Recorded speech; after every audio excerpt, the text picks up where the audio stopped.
Hello दोस्तों, study with अनु में मैं अनु आपका स्वागत करती हूँ। कैसे हैं आप सब? आई होप आप सब स्वस्थ होंगे, मस्त होंगे और अपनी पढ़ाई लिखाई में व्यस्त होंगे। तो जैसे कि आपको पता है, ये आपकी हिस्ट्री की क्लास है और ये हिस्ट्री की क्लास मैं रन कर रही हूँ टीजीटी पीजीटी एग्ज़ाम के लिए। साथ ही साथ हम रन कर रहे हैं, आज पेन चेंज कर लेते हैं, ठीक है। तो ये टीजीटी पीजीटी एग्ज़ाम के लिए आपकी क्लास चल रही है, साथ ही साथ आपकी जीआईसी के एग्ज़ाम के लिए ये क्लास को हम रन कर रहे हैं, ठीक है। तो आपका एग्ज़ाम मई में लगा हुआ है और स्टार्टिंग मई में है, 3 मई को। और अगर आपका सब्जेक्ट हिस्ट्री है तो आप इस क्लास को कर सकते हो। और यहाँ पर हम आज जो टॉपिक कर रहे हैं वो कर रहे हैं एशियन हिस्ट्री का विविध वाला टॉपिक। तो इसमें 300 प्लस क्वेश्चन थे, जिसमें से हमने 300 क्वेश्चंस कंप्लीट कर रहे हैं और आज इसकी लास्ट क्लास है। तो इसमें 362 क्वेश्चन टोटल थे, तो आज 62 क्वेश्चन हम इस क्लास में कंप्लीट करेंगे। तो अगर आपने इससे पहले की क्लासेस नहीं देखी तो आप ज़रूर देख लीजिए। जो क्लास में नए हैं उनको मैं बता देती हूँ, मैंने ये क्लास उस तरह से शुरू करी थी कि जिस टॉपिक से सबसे अधिक क्वेश्चन पूछे गए अब तक एग्जाम्स में, तो वो मैंने टॉपिक पहले कराए हैं, और जिससे सबसे कम पूछे जाएंगे वो टॉपिक आपके लास्ट में होंगे, ठीक है।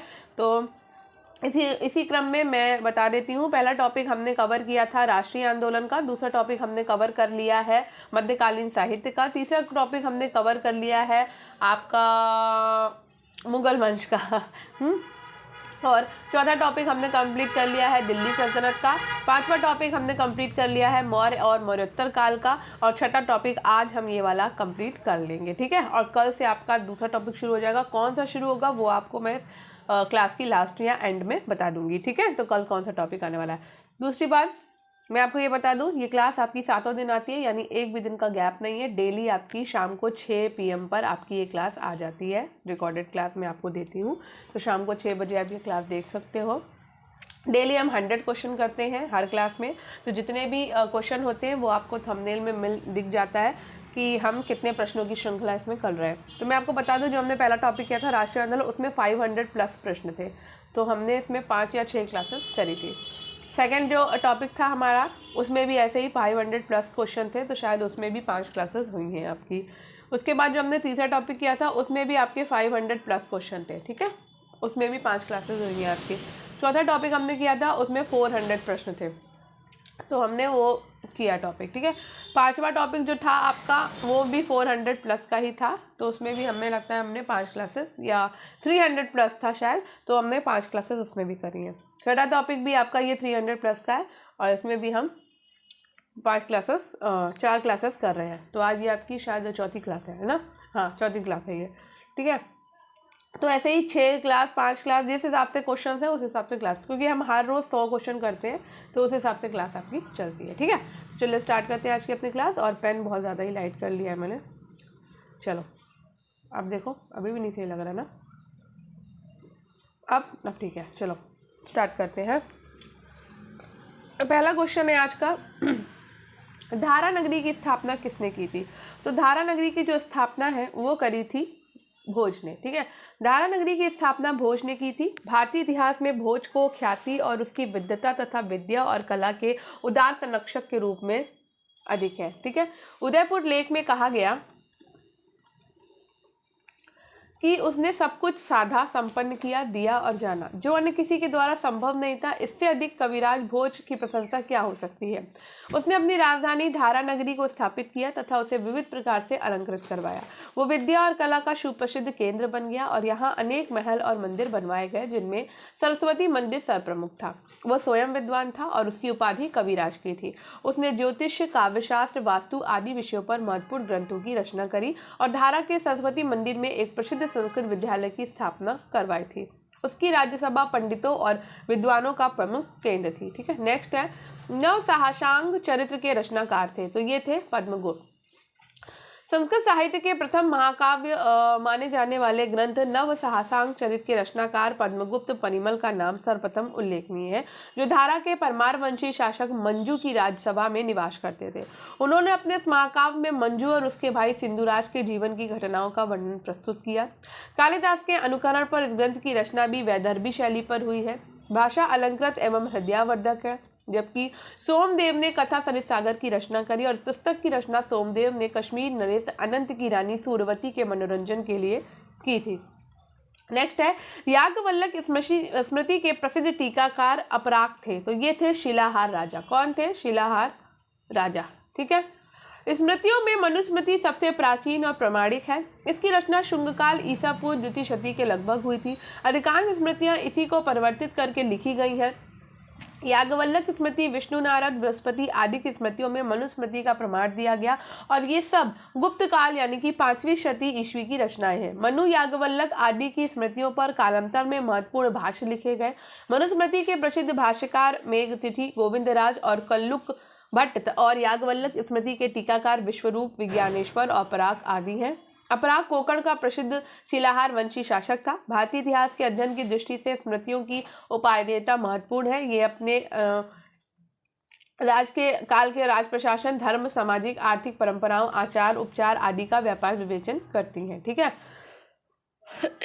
आचार विचार। ठीक है। नेक्स्ट है, मैं थोड़ा सा गला खराब है। नीचे धर्मशास्त्र लेखों और उनके आश्रयदाताओं के युग्म दिए गए हैं। गलत युग्म को निर्दिष्ट कीजिए। तो यहाँ पर गलत है आपका बल्लाल सेन और धर्मपाल वाला। ठीक है। तो हेमाद्री और यादव महादेव राइट है। ठीक। लक्ष्मीधर गाड़वाल गोविंद चंद्र के हैं। मित्र मिश्र जो है वीर सिंह बुंदेला। ठीक। नेक्स्ट, तो बल्लाल सेन और धर्मपाल दोनों शासक थे। बल्लाल सेन बंगाल के सेन वंश का 1159 के लगभग शासक बना। बंगाल के पाल वंश की बची हुई सत्ता को समाप्त कर अपने गौडेश्वर की उपाधि धारण करी। उसकी अन्य उपाधियां थी परम भट्टारक, महाराजाधिराज, परमेश्वर, परम माहेश्वर, निशंक, शंकर आदि। बल्लाल सेन स्वयं विद्वान और विद्वानों का संरक्षक था। उसने दान सागर नामक ग्रंथ की रचना करी थी और एक ग्रंथ अद्भुत सागर की रचना शुरू की थी, किंतु उसे पूर्ण नहीं कर पाया। पाल वंश के संस्थापक गोपाल के बाद उसका पुत्र धर्मपाल शासक बना। धर्मपाल एक उत्साही बौद्ध था। उसके लेखों में उसे परम सौगात कहा गया है। उसने विक्रमशिला और सोमपुरी यानी कि पहाड़पुर में प्रसिद्ध विहारों की रचना करी। उसकी राज्यसभा में प्रसिद्ध बौद्ध लेखक हरिभद्र निवास करता था। रामराय के अनुसार उसने 50 धार्मिक विद्यालयों की स्थापना करवाई थी, किंतु राजा के रूप में उसमें धार्मिक असहिष्णुता एवं कट्टरता नहीं थी। नेक्स्ट है, निम्नलिखित में से किन नगरों ने अपने नाम के सिक्के चलवाए? तो ये था आपका कौशाम्बी और वाराणसी ने। श्रावस्ती कौशल राज्य की राजधानी थी। यह उत्तर पूर्व भारत का प्रमुख राज्य था। महात्मा बुद्ध के पूर्व ही कंस नामक राजा ने काशी राज्य को जीता था। जातक ग्रंथों में कंस का बारान सिंगहो अर्थात बनारस का अधिकार करने वाला कहा गया। कंस का उत्तराधिकारी महाकौशल हुआ और उसके समय में कौशल का काशी पर पूर्ण अधिकार हो गया। श्रावस्ती द्वारा जारी किए गए सिक्के के प्रमाण मिले हैं। कौशाम्बी वत्स महाजनपद की राजधानी थी। आधुनिक इलाहाबाद और बांदा के जिले प्राचीन काल में वत्स महाजनपद का निर्माण करते थे। हस्तिनापुर के राजा निचच्छू हस्तिनापुर के गंगा प्रवाह में बह जाने के बाद कौशाम्बी को अपनी राजधानी बनाई। बुद्ध काल में यहाँ पौरव वंश का शासन था, जिसका शासक उदयन था। वर्तमान वाराणसी और उसकी सीमावर्ती क्षेत्र की प्राचीन काल में काशी महाजनपद था। उत्तर में वरुणा तथा दक्षिण में 80 नदियों से घिरी हुई वाराणसी नगरी काशी महाजनपद की राजधानी थी। इन सब महानगरों के द्वारा जारी किए गए सिक्कों के प्रमाण मिले हैं। नेक्स्ट है, द्रोण एक माप था। तो द्रोण एक माप था आपका अनाज के लिए। ठीक है। तो द्रोण अनाज मापने की इकाई थी और इसके अतिरिक्त अनाज मापने का बांट, प्रस्थ, आड़ग और खारी था। भूमि पर राज्य और कृषक दोनों का अधिकार होता था। राज्य की भूमि की व्यवस्था करने वाला प्रधान अधिकारी सीताध्यक्ष था, जो दासों, कर्मकारों और बंदियों की सहायता से खेती करवाता था। कुछ राज्य की भूमि खेती करने के लिए कृषकों को दे दी जाती थी। राज्य की आय का प्रमुख स्रोत भूमि कर था और ये सिद्धांत उपज का 1/6 होता था, परंतु व्यवहार में आर्थिक स्थिति के अनुसार कुछ बढ़ा दिया जाता था। अर्थशास्त्र और कुछ यूनानी प्रमाणों से पता चलता है कि मौर्य काल में कृषि की आय पर लोगों को 25% तक कर देना पड़ता था और ऐसी भूमि से तात्पर्य राज्य की भूमि से थी। नेक्स्ट है राजवंश और सत्ता केंद्र के बारे में। तो हम राजवंश देखेंगे और उसके साथ साथ उसके सत्ता केंद्र देखेंगे। ठीक है। तो चालुक्य, परमार, चालुक्य, प्रतिहार, इस तरह से इसमें दिया हुआ है। ठीक है। तो चालुक्य जो है वो आपके कल्याणी से मिलेंगे। परमार जो है वो धारा से मिलेंगे। फिर चालुक्य आपके अनिहल पाटन से मिलेंगे। प्रतिहार आपके मिलेंगे कान्यकुब्ज से। ठीक।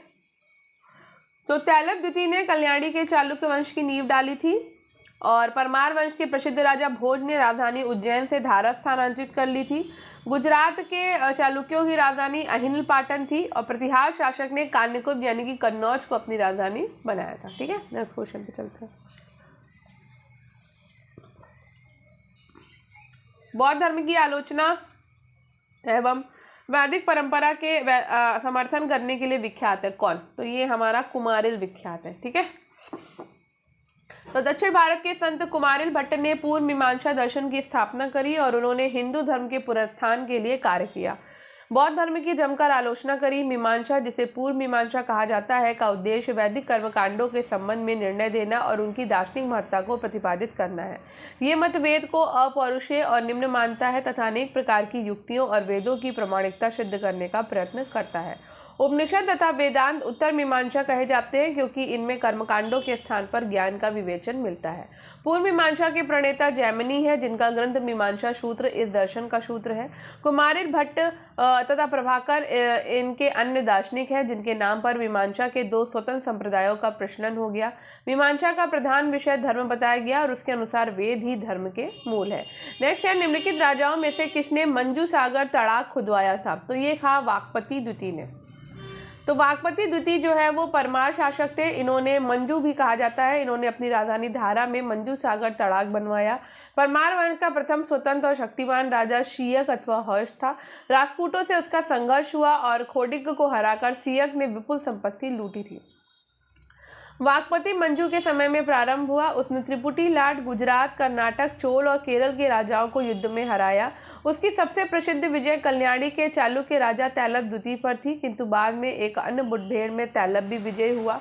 भोज इस वंश का सबसे लोकप्रिय राजा हुआ। उदयपुर प्रशस्ति के अनुसार उसने अनेक भारतीय राजाओं, विशेषकर चेदी के इंद्रनाथ, गुजरात के प्रथम जोग्गल और भीम लाट और कर्नाटक के राजाओं गुज्जर और तरुक्कों से युद्ध किए। अपने चाचा वाकपति मंजू की मृत्यु का बदला लेने के लिए उसने कल्याणी के चालुक्य राजा विक्रमादित्य चतुर्थ को परास्त किया था। नेक्स्ट है, निम्नलिखित में से कौन वैष्णव धर्म के सनक संप्रदाय का आचार्य था? वो था निम्बार्क। कौन था? निम्बार्क। निम्बार्क ने अद्वैत मत का खंडन करके द्वैताद्वैतवाद मत की स्थापना करी और सनक संप्रदाय की भी स्थापना इन्होंने ही की थी। ये वैष्णव मतानुयायी थे। वैष्णव धर्म का विकास भागवत धर्म से हुआ। परंपरा के अनुसार इसके प्रवर्तक वृष्णि सातवत वंशी कृष्ण थे, जिन्हें वासुदेव का पुत्र होने के कारण वासुदेव कृष्ण कहा गया। वे मूलतः मथुरा के निवासी थे। छांदोग उपनिषद में उन्हें देवकी पुत्र कहा गया और घोर अंगरित का शिष्य बताया गया। कृष्ण के अनुयायी उन्हें भागवत पूज्य कहते थे और इस कारण उनके द्वारा प्रवर्तित धर्म की संज्ञा भागवत हो गई। महाभारत काल में वासुदेव कृष्ण का समीकरण विष्णु से किया गया है तथा भागवत धर्म वैष्णव धर्म बन गया था। नेक्स्ट है, श्रवणबेल गोला में गोमतेश्वर की विशाल प्रतिमा किसने स्थापित की थी? तो ये चामुंडा राय ने की थी। ठीक है, तो गंग राजा राजमल चतुर्थ के मंत्री चामुंडा राय ने मैसूर स्थित श्रवणबेल गोला में प्रथम तीर्थंकर के पुत्र गोमतेश्वर की विशाल प्रतिमा की स्थापना करवाई और ये मूर्ति 17 मीटर ऊंची है। चामुंडा राय ने गोमतेश्वर की प्रतिमा की स्थापना 6ठी सदी के विभव वर्ष में चैत्र शुक्ल पंचमी 13 मार्च 981 को आधी रात को कराई थी और ये मूर्ति कायोत्सर्ग मुद्रा में खड़ी है। सिर से जांघों तक चारों ओर से तराशी हुई है और इस मूर्ति को घुटनों से पैरों तक चट्टान काटकर उभारा गया। बची चट्टान को बॉबी का रूप दिया गया, जिसमें सांप निकल रहे हैं और हाथों पर माधवी की लता बनाई हुई है। दैनिक पूजा केवल पैरों की होती है। मस्तकाभिषेक निश्चित अवधि के बाद से होता है। ये 10 से 15 वर्षों तक निश्चित ग्रह योग से होता है। अनेक मुनि, पुरोहित, तीर्थयात्री इसमें भाग लेते हैं और यहाँ ग्रहों का महामेला भी होता है। ये चट्टान को काटकर विंध्यगिरि पर्वत पर बनाई गई संसार की सबसे विशाल मूर्ति है। चारण साहित्य में निम्नांकित राजवंशों में से किनकी उत्पत्ति आबू पर्वत पर वशिष्ठ के यज्ञ कुंड से बतलाई गई है? तो ये है चामल, चालुक्य, परमार और प्रतिहार। राजपूतों की उत्पत्ति के अग्निकुंड सिद्धांत का उल्लेख चंद्रबरदाई कृत पृथ्वीराज राशों में मिलता है। वशिष्ठ मुनि आबू पर्वत पर एक यज्ञ किए जिससे 4 वीरों की उत्पत्ति हुई तथा जिनके आगे चलकर चामान, चालुक्य, परमार और प्रतिहार राजवंश स्थापित हुआ। ऐसा प्रतीत होता है कि इन विदेशी जातियों को शुद्धि के द्वारा भारतीय समाज में सम्मिलित करने के उद्देश्य से ही पृथ्वीराज राशों में अग्निकुंड द्वारा राजपूतों की उत्पत्ति बताई गई। इस कथा के अनुसार जब परशुराम ने क्षत्रियों का विनाश कर दिया तो शासकों का अभाव हो गया, मलेच्छों और राक्षसों के अत्याचार बढ़ गए, पृथ्वी त्रस्त हो उठी। अतः पृथ्वी के त्रास का हरण करने के लिए वशिष्ठ ने आबू पर्वत पर यज्ञ किए। इस कथा से स्पष्ट उल्लेख मिलता है कि भारतीय वर्ण व्यवस्थाकारों ने विदेशी जातियों को शुद्धि द्वारा भारतीय वर्ण व्यवस्था के अंतर्गत स्थान प्रदान कर दिया था। नेक्स्ट है, चैमानों ने दिल्ली का यानी कि दिल्ली किससे छीनी थी? तोमरों से।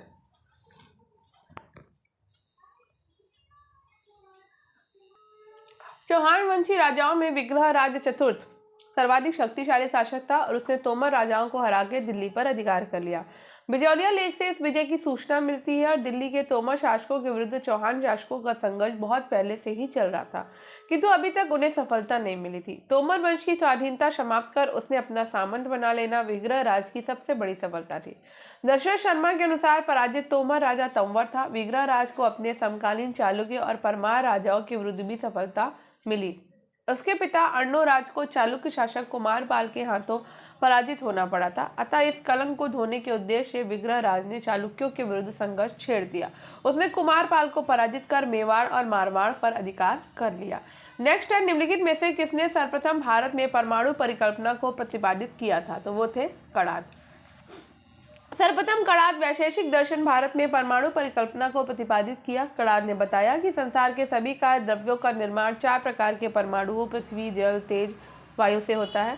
परमाणुओं के संयोग से वस्तुओं की उत्पत्ति और उसके विक्षेप से विनाश होता है, किंतु परमाणुओं का संयोग और विक्षेप स्वतः नहीं होता।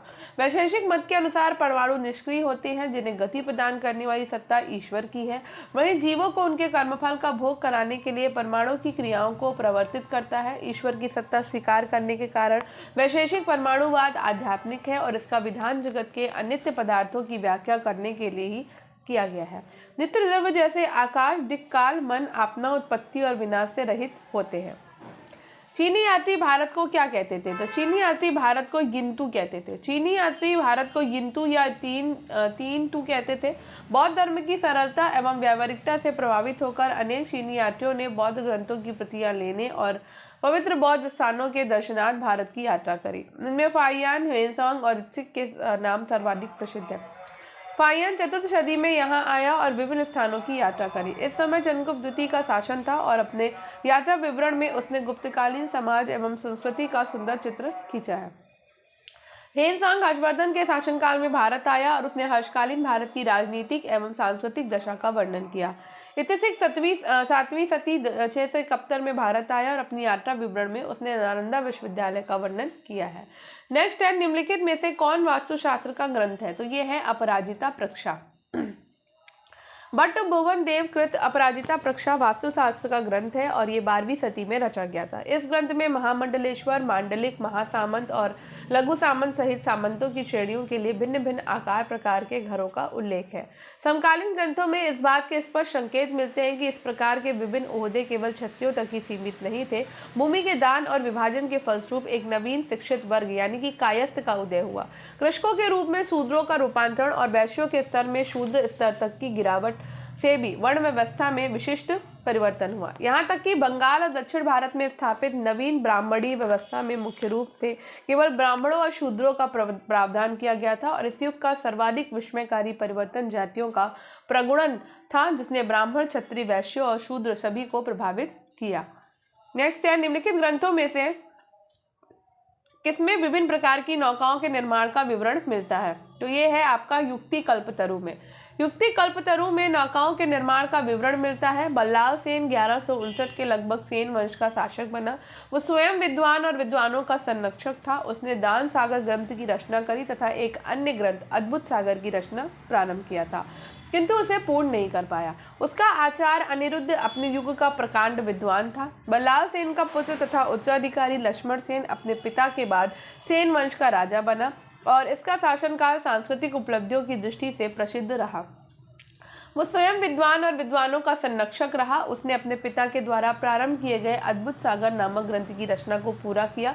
इसके द्वारा रचित कुछ कविताएं हमें सदुत्तिक कर्णामृत से में प्राप्त होते हैं और इसकी रचना उसके दरबारी कवि श्रीधर दास ने किया था। नेक्स्ट है तुजुर्मा-ए बाराही किस विषय से संबंधित एक भारतीय ग्रंथ का फारसी रूपांतर है? तो ये है ज्योतिष। तो जुर्माए बाराही ज्योतिष विषय से संबंधित भारतीय ग्रंथ का फारसी रूपांतरण है। हेसांग एवं अलबरूनी के विवरण से पता चलता है कि व्याकरण और ज्योतिष की शिक्षा का भारत में बहुत अधिक प्रचलन था।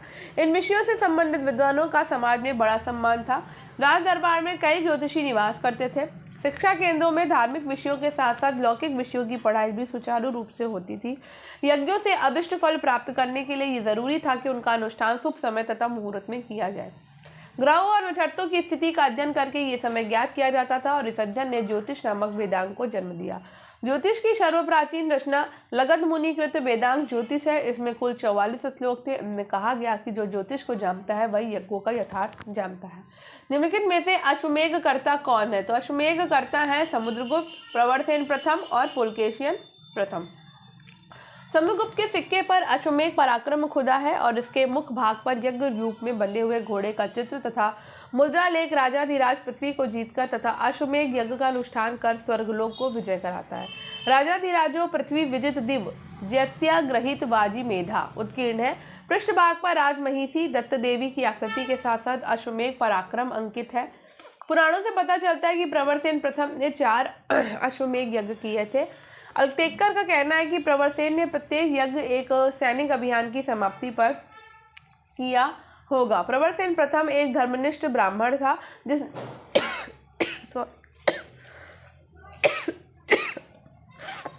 बाप रे गला खराब हो रहा है और ज़्यादा, इसलिए क्लास बराबर ले रही हूँ क्योंकि पता नहीं किस दिन ज़्यादा गला ख़राब हो जाए और फिर मैं क्लास ना ले पाऊँ। चूँकि आपकी 7 दिन क्लास आती है तो ऐसा भी नहीं है कि क्लास बहुत मैं पहले से रिकॉर्ड करके रखती हूँ, तो ये भी नहीं है, एक दिन पहले ही आपकी क्लास रिकॉर्ड होती है। या फिर कभी कभी ऐसा होता है कि मॉर्निंग में मैं क्लास आपको रिकॉर्ड करती हूँ और इवनिंग में आपको मिल जाती है, तो इस तरह से भी चलता है। मैं कोई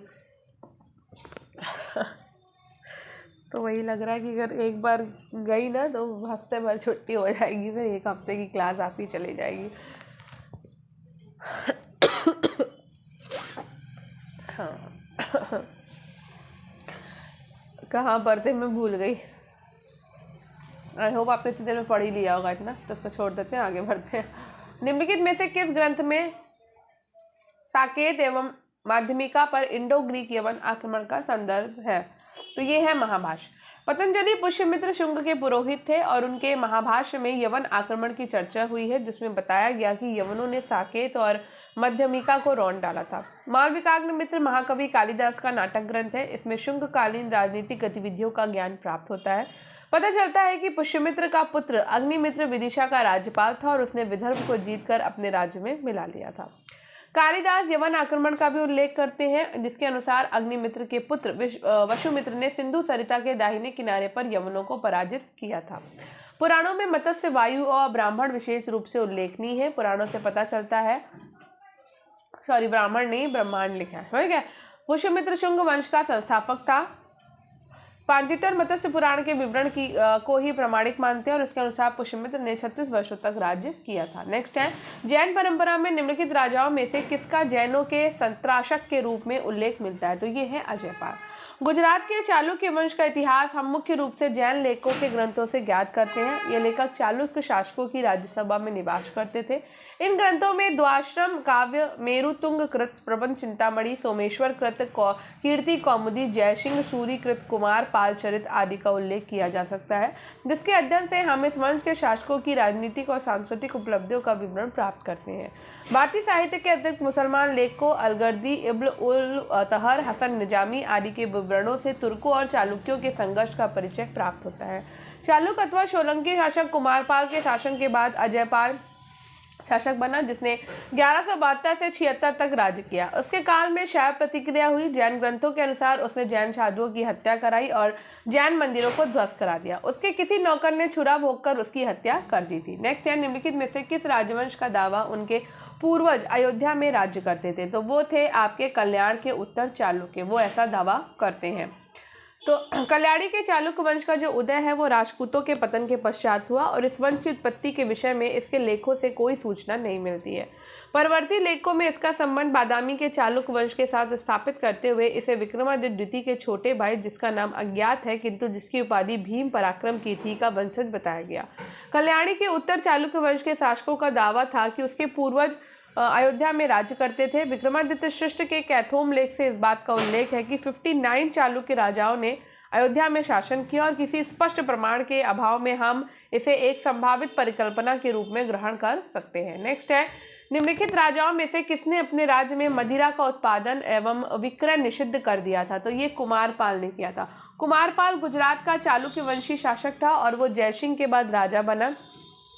जैन ग्रंथ हमें बताते हैं कि कुमारपाल ने मालवा के शासक बल्लाल के ऊपर आक्रमण कर उसे मार डाला और कोकड़ के सिलाहार वंशी शासक को युद्ध में जीता था। आबू पर्वत तथा विराट के परमारों के विद्रोह को दबाकर उन्हें अपने नियंत्रण में रखा और इस प्रकार कुमारपाल अपने युग का एक महान शक्तिशाली राजा सिद्ध हुआ। वो जैन मतानुयायी था और उसने अपने राज्य में अहिंसा का प्रचार किया तथा यज्ञ हिंसा पर प्रतिबंध लगा दिया था। जैन धर्म का पालन करते हुए कुमारपाल ने राज्य में पशु हत्या, दूध कीड़ा और मदिरा के उत्पादन एवं उसकी बिक्री को प्रतिबंधित कर दिया, किंतु जैन होते हुए भी उसने सोमनाथ मंदिर में जाकर भगवान शिव की उपासना करी और उसने कुछ शैव मंदिरों का भी निर्माण करवाया था। नेक्स्ट है, सूची 1 से हमें सूची 2 को मिलाना है। तो यहाँ पे सूची दी हुई है आपकी भट्टारक, तो भट्टारक मिलेंगे आपके उपाधि से और ये गुप्त काल की एक राजकीय उपाधि होती थी भट्टारक, ठीक है। कोल्लम जो था वो आपका संवत है, तो प्राचीन काल में केरल में कोल्लम प्रचलित एक संवत था, ठीक है। गधानक की बात करते हैं तो गधानक आपका एक सिक्का था और ये गधानक एक प्रकार का मतलब सिक्का होता था, ठीक है। वहेलुत्तु की बात करते हैं तो वो लिपि थी, तो वहेलुत्तु जो है दक्षिण भारत की एक विशिष्ट लिपि थी, ठीक है। आगे बढ़ते हैं। नेक्स्ट है, निम्नलिखित स्मारकों की तिथि क्रम में व्यवस्थित कीजिए। तो सबसे पहले यहाँ पर आ जाएगा आपका द्रौपदी रथ मामल्लपुरम 1 नंबर पे। उसके बाद आएगा कैलाश मंदिर 2 नंबर पे। फिर आ जाएगा आपका मीनाक्षी मंदिर 3 नंबर पे।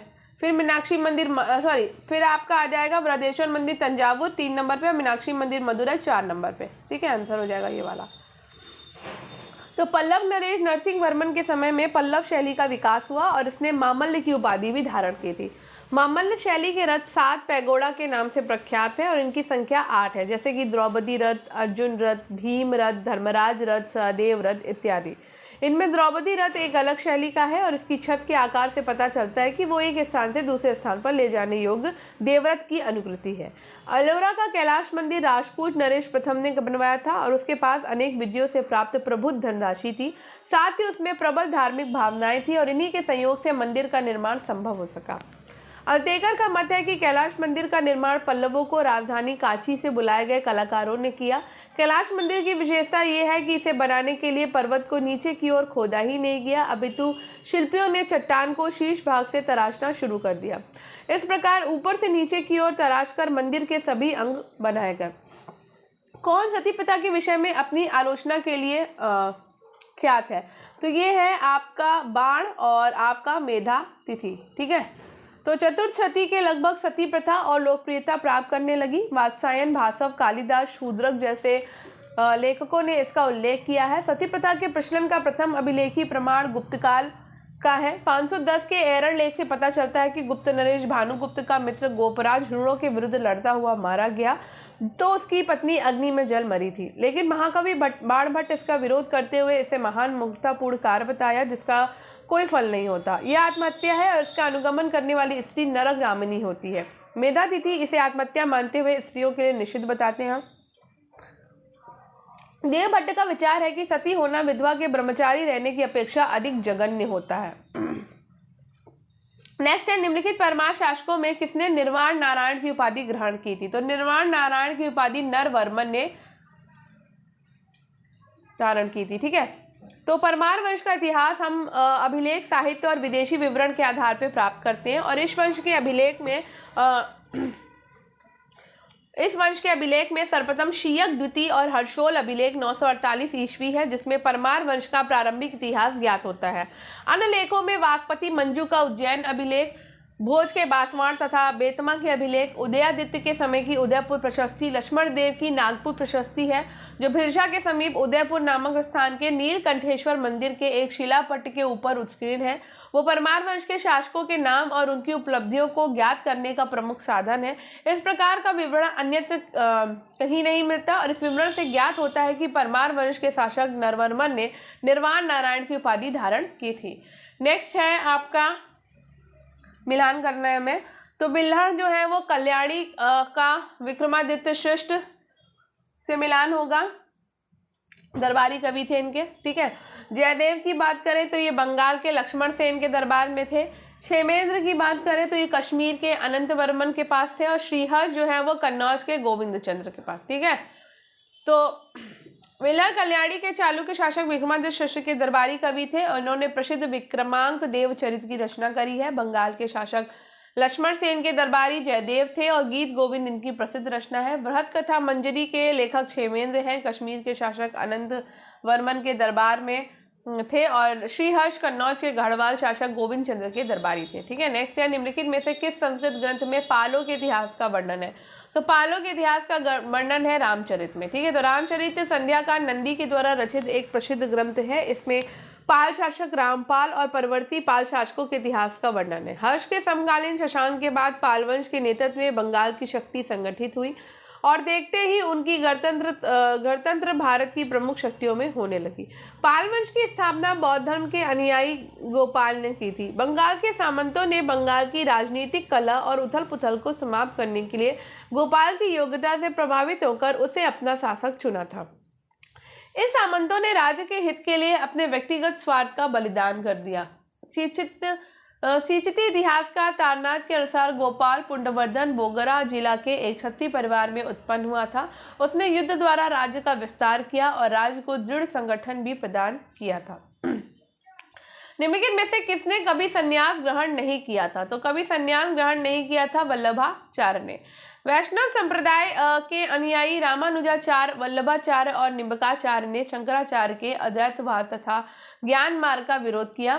थोड़े बहुत अंतर के होते हुए भी इन सबकी प्रवृत्ति सगुण भक्ति की ओर खींचती चली गई और इन सभी ने ब्रह्म और जीव की पूर्ण एकता को अस्वीकार किया तथा इस धारणा का प्रचार प्रसार किया कि सांसारिक जन्म के बाद जीव का ब्रह्म से एकीकरण समाप्त हो जाता है। वैष्णवों के प्रयत्नों से भगवत गीता को महत्व प्रतिष्ठा, अवतारवाद की स्थापना के साथ अवतारों की पूजा और ब्राह्मणों की उच्चता आदि को स्थान मिला। वल्लभाचार्य ने विशेष रूप से भगवान की प्रतिमा पूजा पर बल दिया। वल्लभाचार्य कृष्ण भक्ति शाखा के प्रमुख श्रम थे। इन्होंने पुष्टि मार्ग की स्थापना करी तथा शुद्धाद्वैत का विकास किया है।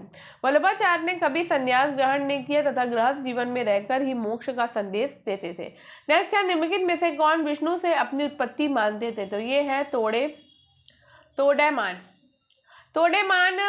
अपने को विष्णु से उत्पत्ति मानते हैं। चेरराज पश्चिमी तमिलकम यानी कि आधुनिक उत्तरी त्रावणकोर, कोचीन और दक्षिणी मालाबार के क्षेत्र में विस्तृत था। चेरों की राजधानी वज्जी थी। चोल राज दक्षिण भारत में कोरोमंडल तट पर स्थित था और इसकी राजधानी तंजौर थी। पांड्य राज सुदूर दक्षिण में स्थित था और इसकी राजधानी मदुरई थी। यहाँ पर 3 संगम आयोजित किए गए थे। नेक्स्ट है, निम्नलिखित में से किस ग्रंथ में बहुपति प्रथा का साक्ष्य मिलता है? तो ये है महाभारत। बहुपतित्व ऐसे संयोजन का रूप है जिसमें स्त्री एक समय से एक से अधिक पति वरण कर लेती थी। 5 पांडव द्रौपदी के पति थे, किंतु द्रौपदी के पिता ने इसे अधार्मिक, वेद और रीति रिवाजों के विरुद्ध घोषित किया है। प्राचीन भारतीय ग्रंथों के अनुसार एक स्वर्ण सिक्के की तौल होती थी, वो भी 80 रत्ती। प्राचीन भारत में एक स्वर्ण सिक्के की तौल 80 रत्ती होती थी। प्राचीन भारत में चांदी और सोने के सिक्कों का अनुपात 10:1 नियत किया गया। नासिक गो लेख में 70,000 करशापण चांदी को 2,000 स्वर्ण मुद्रा के मूल्य के बराबर कहा गया, अर्थात 35 करशापण 1 स्वर्ण मुद्रा। क्रमशः इनकी तौल 32 तथा 80 रत्ती के बराबर थी, अर्थात 35 अतः प्राचीन भारत में चांदी और सोने के सिक्कों की तौर क्रमशः 32 और 80 रत्ती थी। ठीक है, नेक्स्ट है कपूर मंजरी के लेखक राजशेखर किसके गुरु थे? तो राजशेखर महेंद्रपाल प्रथम के गुरु थे। ठीक, कपूर मंजरी के लेखक हैं राजशेखर, जो कि प्रतिहार शासक महेंद्रपाल प्रथम के गुरु थे। राजशेखर ने महेंद्रपाल प्रथम को निर्भय राज और निर्भय नरेंद्र कहा। महेंद्रपाल प्रथम के संरक्षण में रहकर ही राजशेखर ने कपूर मंजरी नाटक, प्राकृत भाषा और संस्कृत में विद्वाल भंजिका, बाल रामायण, बाल भारत, प्रचंड पांडव नाटकों तथा काव्य मीमांसा, भुवन कोश तथा हरविलास नामक काव्य ग्रंथों की रचना करी थी। राजशेखर महेंद्रपाल प्रथम के उत्तराधिकारी महिपाल प्रथम के समय में भी रहा और महिपाल प्रथम को रघुकुल मुक्त मणि तथा आर्याव्रत का महाराजाधिराज का विशेषण प्रदान किया गया। नेक्स्ट है ध्रुवधारा वंश शासक था। तो ध्रुवधारा वंश शासक था राष्ट्रकूट वंश का। ये देखो जीआईसी में आया है आपका। ठीक है, तो त्रिपक्षीय संघर्ष में भाग लेने वाला दक्षिण भारत का प्रथम शासक ध्रुवधारा वंश राजपूत वंश से संबंधित था। ध्रुवधारा वंश ने प्रतिहार नरेश, वत्सराज और पाल शासक धर्मकाल को पराजित किया। ध्रुव ने पल्लव शासक दंतीवर्मन और वेंगी नरेश विष्णुवर्धन चतुर्थ को हराया था। नेक्स्ट है प्रबोध चंद्रोदय की रचना हुई थी। तो प्रबोध चंद्रोदय की रचना जो हुई थी वो चंदेल शासकों के राज्यकाल में हुई थी। ये भी जीआईसी में आया है। प्रबोध चंद्रोदय की रचना चंदेल शासकों के राज्यकाल में हुई और इसके लेखक कृष्ण मित्र थे। चंदेल शासकों का शासनकाल मंदिरों के निर्माण का काल भी कहा जाता है। नेक्स्ट है पल्लव रथ मंदिर स्थित है। तो पल्लव रथ मंदिर आपका स्थित है कहाँ? महाबलीपुरम में। पल्लव रथ मंदिर महाबलीपुरम में बनाए गए थे, जिसका निर्माण मामल्ल शैली के अंतर्गत नरसिंह वर्मन प्रथम के द्वारा किया गया और ये एकाश्मक है। इनकी संख्या 8 है। धर्मराज रथ युधिष्ठिर सबसे बड़ा है, द्रौपदी रथ सबसे छोटा है। प्रथम बार धर्मराज रथ पर ही पिरामिड के आकार का शिखर बना है। नेक्स्ट है हर्ष के शासन के समय वल्लभी का राजा कौन था? तो उस समय राजा था ध्रुवसेन द्वितीय। हर्ष के शासनकाल के समय वल्लभी का राजा ध्रुवसेन द्वितीय था। भास्कर वर्मन और हर्ष ने मिलकर शशांक को पराजित किया और पुलकेशन द्वितीय ने हर्ष को पराजित किया था। नेक्स्ट है वाकपति मंजू और सिंधुराज के दरबारी कवि पद्मागुप्त रचनाकार थे नव साहसांक चरित के। ठीक है, तो पद्मगुप्त जो कि वाकपति मंजू और सिंधुराज दोनों का दरबारी कवि था, इसने नवशाशांक चरित की रचना की थी। वाकपति मंजू ने हूणों और चालुक्यों को पराजित किया। वाकपति मंजू की उपाधि अमोघवश थी और वाकपति मंजू और सिंधुराज दोनों ही साहित्य प्रेमी थे। नेक्स्ट क्वेश्चन है विक्रमांग देवचरित का लेखक कौन था? तो विक्रमांग देवचरित के लेखक है विल्हड़ और ये भी जीआईसी का क्वेश्चन है। विक्रमांग देवचरित का लेखक विल्हड़ था और इस पुस्तक में कल्याणी के चालुक्य वंशी नरेश विक्रमादित्य शिष्ट के चरित्र का वर्णन है। विल्हड़ विक्रमादित्य शिष्ट के दरबार में रहते थे और यहीं से इन्होंने इसके बारे में लिखना आरंभ किया। विक्रमादित्य शिष्ट चालुक्य वंश का महान शासक था। नेक्स्ट क्वेश्चन है निम्नलिखित में से किस पल्लव शासक ने कांची के कैलाशनाथ मंदिर का निर्माण करवाया था? तो ये करवाया था नरसिंह वर्मन द्वितीय ने। तो राजसिंह शैली के स्वतंत्र मंदिरों का विकास पल्लव नरेश राजसिंह नरसिंह वर्मन द्वितीय के काल में हुआ। नरसिंह वर्मन द्वितीय ने ही कांची के कैलाश मंदिर का निर्माण कराया और इस मंदिर में वास्तुकला की सभी विशेषताएं द्रष्टव्य होती हैं। निम्नलिखित में से किस शासक की उपाधि विचित्र चित्त थी? तो किस शासक की उपाधि विचित्र चित्त थी? तो विचित्र चित्त उपाधि थी महेंद्र वर्मन प्रथम की। ठीक है, महेंद्र वर्मन एक पल्लव शासक था। महेंद्र वर्मन प्रथम ने विचित्र चित्र तथा मत्त विलास की उपाधि धारण की थी। चालुक्य नरेश पुलकेशन द्वितीय ने महेंद्र वर्मन को पराजित किया। पल्लव की राजनीतिक सत्ता का केंद्र कांची था। पल्लवों का सबसे प्रभावशाली शासक नरसिंह वर्मन प्रथम था। नेक्स्ट है निम्नलिखित में से नाट्यशास्त्र का रचयिता कौन था? तो ये था भरत। नाट्यशास्त्र का रचयिता भरत को माना जाता है। भरत मुनि ने सर्वप्रथम रस का उल्लेख अपने प्रसिद्ध ग्रंथ नाट्यशास्त्र में किया। इन्होंने रस के 9 प्रकार बताए। आचार्य अभिनव गुप्त और मम्मट ने भी रस के 9 प्रकार बताए हैं। नेक्स्ट है राजा अमोघ वर्ष संबंधित है। तो राजा अमोघ वर्ष आपके संबंधित है किससे? राष्ट्रकूट राजवंश से। ठीक, गोविंद तृतीय का अल्पवयस्क उत्तराधिकारी अमोघ वर्ष शासक रहा और ये राष्ट्रकूट वंशी शासक था। अमोघ वर्ष विद्या और कला का उदार संरक्षक था। उसने कविराज मार्ग नामक कन्नड़ भाषा के काव्य ग्रंथ की रचना करी। उसके दरबार में आदि पुराण के लेखक जिनसेन एवं गणित सार संग्रह के लेखक महावीराचार्य निवास करते थे। नेक्स्ट मंदिर शैली और मंदिर के नाम को हम मिलाएंगे। तो नागर शैली जो है वो आपकी शौनक का नीलकंठ, ठीक है। तो नागर शैली में बना है आपका सौनक का नीलकंठ। ठीक है। बात करें द्रविड़ की, तो एलोरा का जो कैलाश मंदिर है वो आपका द्रविड़ शैली में बना हुआ है। ठीक है।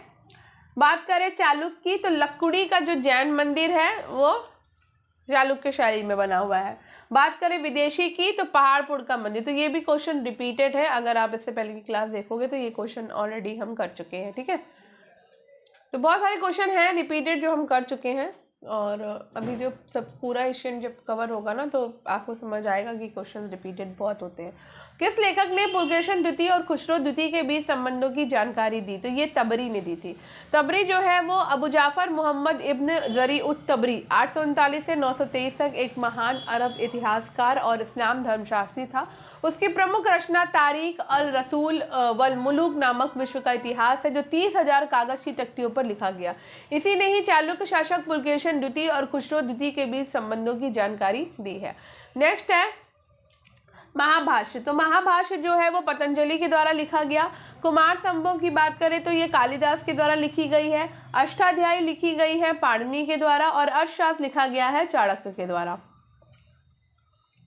नेक्स्ट है याज्ञवल्क्य की पद्धति में पुत्रहीन मृतक के उत्तराधिकारी क्रम में निम्नलिखित में से किसका स्थान प्रथम है? तो ये है पत्नी। तो याज्ञवल्क्य की पद्धति में पुत्रहीन मृतक के उत्तराधिकारी क्रम में पत्नी का स्थान प्रथम है। विज्ञानेश्वर ने इसका क्षेत्र अत्यंत विस्तृत कर दिया और इसके अंतर्गत उत्तराधिकार, क्रय, विभाजन, पतिग्रह, अधिग्रहण द्वारा प्राप्त की गई संपत्ति को भी समाहित कर लिया है। इस प्रकार धनी स्त्री धन के अंतर्गत स्त्री के अधीन प्रायः हर प्रकार की संपत्ति को सम्मिलित कर दिया गया। नेक्स्ट है निम्नलिखित में से किस राज परिवार में पुरुष प्रायः ब्राह्मण धर्म का पालन करने वाले थे और स्त्रियां बौद्ध थी? तो ये था इक्ष्वाक। तो इक्ष्वाकु वंश के लोग कृष्णा गुंटूर क्षेत्र में शासन करते थे। पुराणों में उन्हें श्री पर्वत का शासक तथा आंध्र भृत्य यानी कि आंध्रों का नौकर कहा गया। पहले वे सातवाहनों के सामंत थे, किंतु उनके पतन के बाद उन्होंने अपनी स्वतंत्रता घोषित कर दी। इस वंश का संस्थापक श्री शांतमूल था और अपनी स्वतंत्र सत्ता स्थापित करने के उपलक्ष्य में उसने अश्वमेध यज्ञ किया। इस राज परिवार में पुरुष प्रायः ब्राह्मण धर्म का पालन करने वाले थे और स्त्रियां बौद्ध थी। नेक्स्ट है अभिज्ञान शाकुंतलम के लेखक कौन है? तो ये है कालिदास।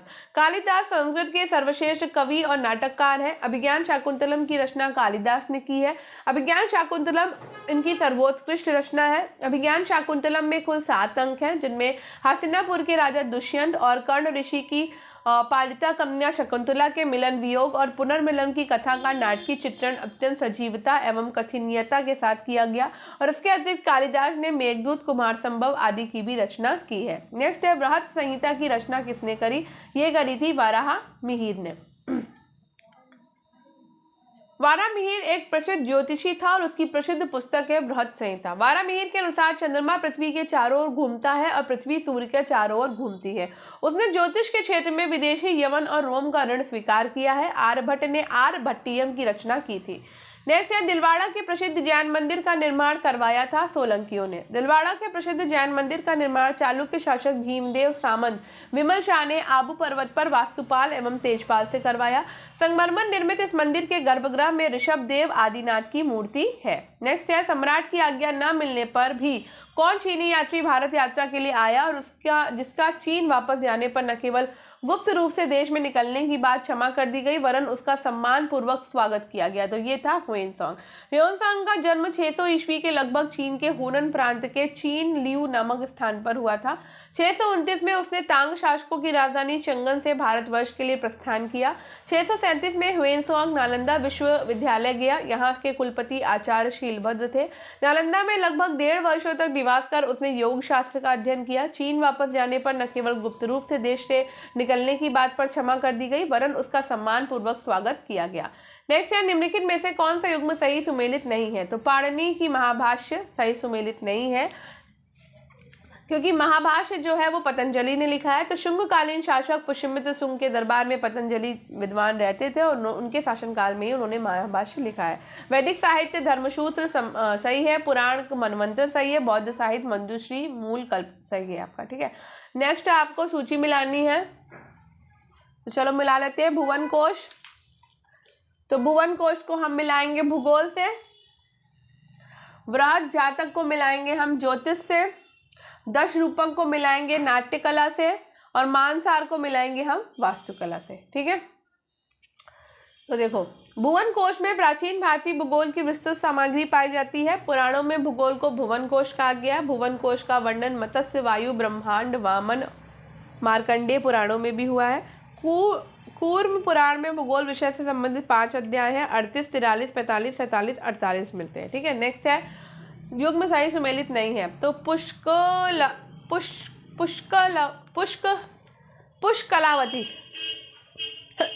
पुष्कलावती, चरसंदा, शाकल, सियालकोट, ताम्रलिप्ति, तामलुक, विजयपुरी, धरणीकोट गलत है।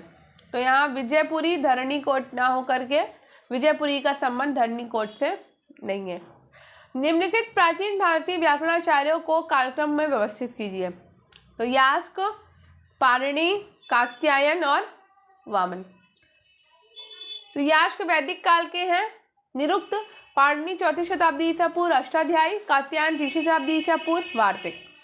निम्नलिखित बौद्ध स्तूपों को कालक्रमानुसार में व्यवस्थित कीजिए और नीचे दिए गए कूट की सहायता से सही उत्तर का चयन करिए। सांची, अमरावती, सारनाथ, नालंदा। तो बौद्ध ग्रंथों में उल्लेख मिलता है कि अशोक ने 84,000 स्तूपों का निर्माण कराया था। अशोक ने मध्य प्रदेश में सांची का महास्तूप का निर्माण करवाया। अमरावती स्तूप का निर्माण इक्ष्वाकु वंश के शासकों ने किया था और गुप्त काल में सारनाथ का धमेक स्तूप का निर्माण किया गया। ये ईंट का बना हुआ है। गुप्त शासक कुमारगुप्त ने नालंदा विश्वविद्यालय का निर्माण करवाया था। नेक्स्ट है, अरे यहाँ पे महेंद्र वर्मन के द्वारा क्वेश्चन है, महेंद्र वर्मन के द्वारा रचित मत्स्य विलास प्रहसन उल्लेख करता है। तो ये उल्लेख करता है बौद्धों एवं कपालिकों का। ठीक है, जीआईसी का पेपर का है। महेंद्र वर्मन के द्वारा रचित मत्स्य विलास प्रहसन बौद्धों एवं कपालिकों का उल्लेख करता है। ये संस्कृत का प्राचीनतम प्रहसन है। इसमें मंदिरों के नशे में धुत एक कपालिक की मनोदशा का वर्णन है। नेक्स्ट है सिद्ध मातृका का अभिप्राय है। तो सिद्ध मातृका का अभिप्राय है एक प्रकार की भारतीय वर्णमाला। ब्राह्मी लिपि से द्रविड़ लिपियों को छोड़कर शेष समस्त लिपियां उद्भूत हैं। मौर्य युग में ये लिपि पूरी विकसित हो गई। आगे चलकर गुप्त काल में इसे गुप्त ब्राह्मी कहा गया और इसका विस्तार सुदूर दक्षिण पूर्व एशिया और मध्य एशिया तक हो गया। इसी गुप्त ब्राह्मी की पश्चिम शाखा की पूर्वी उपशाखा से एक विशेष लिपि सिद्ध मातृका अथवा न्यून कोडी लिपि का विकास हुआ है और उसके विकास का समय लगभग 6वीं शताब्दी माना जाता है। आगे चलकर गुप्त ब्राह्मी लिपि 3 प्रमुख शारद, कुटिल, नागरी लिपियों में विकसित हुई और तीनों लिपियां ही आधुनिक उत्तर भारतीय लिपियों की जननी है। नेक्स्ट है राज्य और मंदिर। तो चोल राजवंश से है आपका बृहदीश्वर मंदिर, पांड्य राजवंश से है आपका महाबलीपुरम मंदिर, गुप्त राजवंश से है आपका भीतरगांव का मंदिर और विजयनगर राजवंश से है आपका हम्पी का मंदिर। ठीक है, नेक्स्ट और लास्ट क्वेश्चन है आज का। दिलवाड़ा का विमल मंदिर निम्नलिखित में से एक को समर्पित है। तो दिलवाड़ा का विमल मंदिर जो है वो आदिनाथ को समर्पित है। सोलंकी नरेश भीमदेव प्रथम के मंत्री विमल शाह ने 11वीं शती में विमल शाही मंदिर बनवाया जो आदिनाथ को समर्पित है। तो इसी के साथ ही आज की क्लास हो जाती है समाप्त। आज 62 क्वेश्चन थे। डेली हम 100 क्वेश्चन करते हैं। तो आज का टॉपिक भी हमारा फिनिश हो गया है। तो आई होप आपको आज की ये क्लास पसंद आई होगी। क्लास पसंद आई हो तो क्लास को लाइक, शेयर और चैनल को सब्सक्राइब करना बिल्कुल भी ना भूलें। ठीक है, अब हम कौन सा टॉपिक करने वाले हैं ये मैं आपको बताती हूँ। तो ये हमारा 6ठा टॉपिक था। तो मैंने आपको बताया हम 6 टॉपिक कवर कर चुके हैं। ठीक, अब हम जो 7वां टॉपिक करेंगे वो भी हमारा 300 प्लस प्रश्नों की श्रृंखला होगी। ठीक है, तो इससे थोड़े से कम क्वेश्चन है, मतलब इसमें 62 है, इसमें थोड़े और कम।